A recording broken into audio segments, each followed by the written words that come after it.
अहमदाबाद से लंदन जा रही फ्लाइट में कई लोग जिंदा जल गए। इतने सारे लोगों की दर्दनाक मौतें बस कुछ चंद सेकंड्स में हो गई। क्या इसके पीछे कोई कर्म था? जी हाँ, कुछ भी इस पृथ्वी पर यूं ही नहीं होता। कर्म की दृष्टि से देखें तो हम इसे सामूहिक पाप के फल स्वरूप में देख सकते हैं। कई जगह हम लोग सामूहिक रूप से पुण्य भी करते हैं, तो दूसरी तरफ सामूहिक रूप से पाप भी करते हैं। कौन से ऐसे कर्म होते हैं जो इतने लोग एक साथ एक्सीडेंट में मारे जाते हैं? जय सच्चिदानंद जी। प्यारे दर्शकों, आप सभी लोगों ने पिछली वीडियोस को ढेर सारा प्यार दिया, इसके लिए आपका बहुत बहुत धन्यवाद। कई कमेंट्स कर्मा से रिलेटेड पूछे गए, जिसके लिए हमने ये वीडियो बनाया है। इस वीडियो को अंत तक देखिए, आपके प्रश्नों के सारे उत्तर मिल जाएंगे। आपने पूछा कि कौन से ऐसे कर्मा होते हैं जो इतने लोग एक साथ एक्सीडेंट में मारे जाते हैं। आपको बता दें कि हम सभी के जीवन में जो घटनाएं घट रही हैं, उनमें कर्मों का मुख्य रोल होता है, इसमें कोई संशय नहीं है। अभी कोरोना महामारी के प्रकोप में बहुत सारे लोग मारे गए, बहुतों का घर उजड़ा। अहमदाबाद से लंदन जा रही फ्लाइट में कई लोग जिंदा जल गए। इतने सारे लोगों की दर्दनाक मौतें बस कुछ चंद सेकंड्स में हो गई। क्या इसके पीछे कोई कर्म था? जी हाँ, कुछ भी इस पृथ्वी पर यूं ही नहीं होता।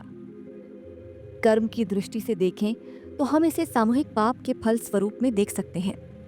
कई जगह हम लोग सामूहिक रूप से पुण्य भी करते हैं, तो दूसरी तरफ सामूहिक रूप से पाप भी करते हैं। मॉर्निंग में संजीव मलिक सर के द्वारा एक मेडिटेशन कराया जाता है, जिसका नाम है अमृत वेला मेडिटेशन। हम सभी गुरुमुख अमृत वेला मेडिटेशन में एकत्रित होकर एक साथ मेडिटेट करते हैं। हम सभी एक अच्छा कर्म कर रहे हैं, इसे कहते हैं सामूहिक पुण्य। वहीं जब सब मिलकर बुरे कार्य में लग जाएं, तो वो सामूहिक पाप की श्रेणी के अंतर्गत गिना जाएगा। आपको बता दें, हम सभी का सामूहिक पुण्य और सामूहिक पाप दोनों आगे चलकर एक ऐसे संयोग का निर्माण होगा जिसमें अच्छे और बुरे दोनों फल स्वरूप जीवात्मा को भुगतना पड़ता है। मान लीजिए अगर सामूहिक पाप का उदय एक साथ होगा, तो ऐसा संयोग बनेगा कि सब एक साथ चपेट में आ जाएंगे। हर तरफ तबाही का मंजर होगा, जैसा कि अहमदाबाद से लंदन जा रही फ्लाइट के साथ हुआ। आपने अक्सर देखा कि बस पलटने से या ट्रेन या प्लेन में विस्फोट होने से कई लोग एक साथ मारे जाते हैं। ये घटनाएं जीवात्मा को उसके सामूहिक पुण्य और सामूहिक पाप के हिसाब से अलग अलग तरीकों से भुगतने पड़ते हैं। जीवन का अंतिम सत्य मृत्यु है, और इससे कोई नहीं बच पाया है। मृत्यु कई तरह से आती है। कोई व्यक्ति आनंद से मृत्यु पाता है, कोई अत्यंत दुखी होकर इस लोक से विदा लेता है। लेकिन सबसे भयानक मृत्यु अकाल मृत्यु होती है। आत्महत्या, गंभीर बीमारी या कोई हादसा, ये सब अकाल मृत्यु के कारण बनते हैं। गरुड़ पुराण में अकाल मृत्यु से जुड़े कई रहस्य बताए गए हैं। मृत्यु के बाद आत्मा को कर्मों के आधार पर स्वर्ग या नर्क भोगना पड़ता है। यदि किसी व्यक्ति की मौत जहर पीकर, फांसी लगाकर, भूख से पीड़ित होकर, आग में जलने पर या किसी दुर्घटना के कारण या फिर आत्महत्या करने से होती है, तो वो अकाल मृत्यु कहलाती है। अकाल मृत्यु वह स्थिति है जब शरीर नष्ट हो जाता है, लेकिन आत्मा संसार में ही अटक कर रह जाती है।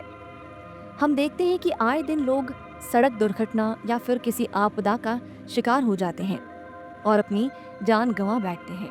ये अब कर्मों का ही खेल है। धरती पर जिस भी प्राणी ने जन्म लिया, उसकी मौत होना तय है। ये एक ऐसा सच है जिसे बदला नहीं जा सकता। हम सभी जानते हैं कि पृथ्वी लोक में प्राणियों की संख्या इतनी है कि हर दिन किसी न किसी की मृत्यु होती रहती है। प्राचीन प्राणी जाएगा तो एक नए प्राणी का सृजन होगा। मृत्यु के बाद सब परमात्मा की शरण में जाते हैं, लेकिन यह सब लागू नहीं है। हर प्राणी को मोक्ष प्राप्त नहीं होता।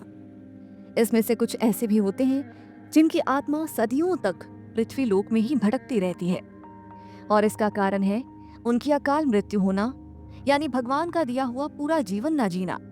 वेदों में मनुष्य की उम्र अनुमानित 100 साल निर्धारित की गई है। आपको बता दें, 100 साल के निर्धारित उम्र में दुष्कर्म को नहीं मिलाया गया है। मतलब इंसान की मृत्यु तभी होती है जब उसके पास धर्म कार्यों के लिए शक्ति नहीं होती है, या फिर उसका शरीर उसे धर्म कार्य करने की इजाजत नहीं देता, अर्थात वह धार्मिक कार्य करने के लायक नहीं रहता। इससे अलग जब कोई व्यक्ति अपनी इच्छा से धार्मिक कार्यों को त्याग देता है तो पृथ्वी पर उसके जीवन की अवधि कम होती जाती है। यानी इंसान की उम्र भले ही 100 साल हो, लेकिन अपने कर्मों के कारण वो अपनी उम्र को खुद ही कम करता चला जाता है। क्या आपको पता है कि एक्सीडेंट में मरे हुए लोगों की मृत्यु के बाद आत्मा का क्या होता है? भगवान श्री विष्णु बताते हैं कि मनुष्य के जीवन के 7 चक्र निश्चित होते हैं।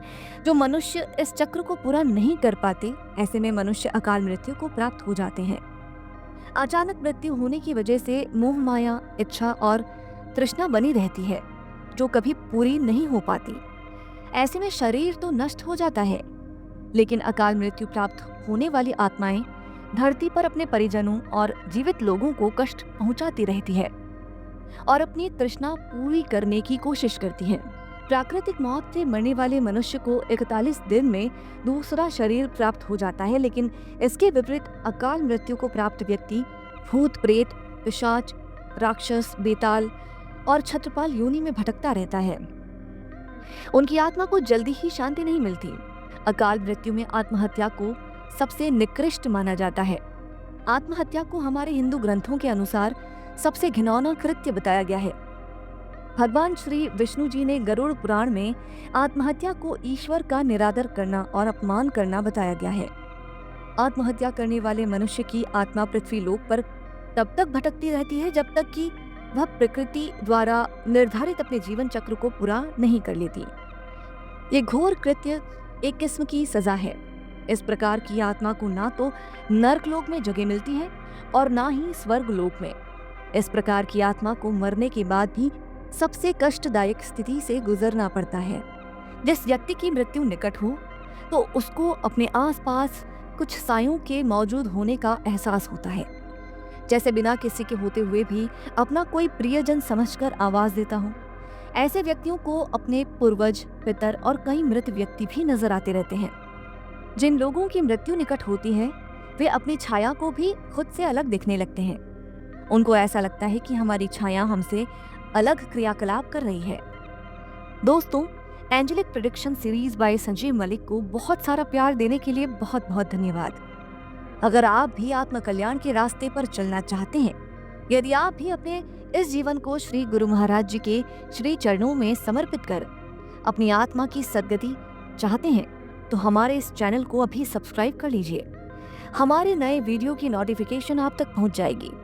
आशा करती हूँ ये जानकारी आपको पसंद आई होगी। वीडियो पसंद आई हो तो वीडियो को लाइक, शेयर, कमेंट करना ना भूलें। और अगर आप हमारे चैनल पर नए हैं तो आपका बहुत बहुत स्वागत है इस आत्म कल्याण की यात्रा में। ओम श्री परमहंसाय नमः। धन्यवाद।